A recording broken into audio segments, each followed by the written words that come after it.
বাংলাদেশ এখন অন্যান্য দেশের কাছে একটা রোল মডেল। কিভাবে রোল মডেল, চলুন জেনে আসি। বাংলাদেশের আগে শ্রীলঙ্কায় গণ অভ্যুত্থান হলো, সেটা হলো জনগণের একটা স্বতঃস্ফূর্ত অভ্যুত্থান। সেটা সবাই দেখেছে। গত বছর 24 সালে সেই একই আদলে বাংলাদেশে একটা বিশাল গণ অভ্যুত্থান হলো, যার নেতৃত্বে ছিল ছাত্র।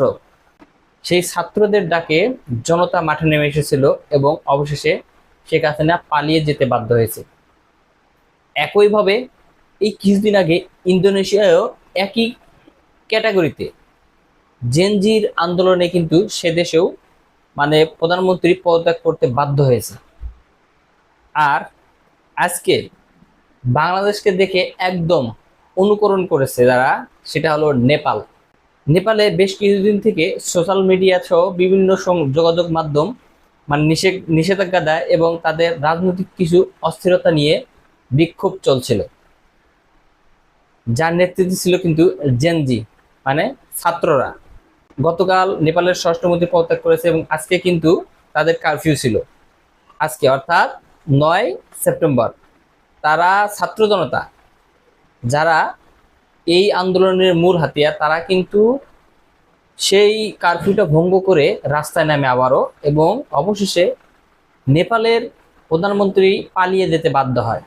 একই ক্যাটাগরিতে, যে ক্যাটাগরিতে আমাদের প্রিয় আপা পালিয়ে পাশের দেশে অবস্থান নিয়েছে, সেম ভাবে কিন্তু নেপালের প্রধানমন্ত্রী পালিয়ে গিয়েছে।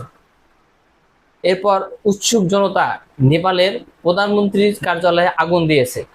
আর একটা ভিডিওতে দেখলাম নেপালের এটা অর্থমন্ত্রী রাস্তায় যে যেভাবে পারতেছে লাথি এবং একদম গণধোলার মতো অবস্থা। এই যে নেপালের ছাত্র জনতার অভ্যুত্থান, এটা কিন্তু তারা বাংলাদেশ থেকে দেখে শিখেছে।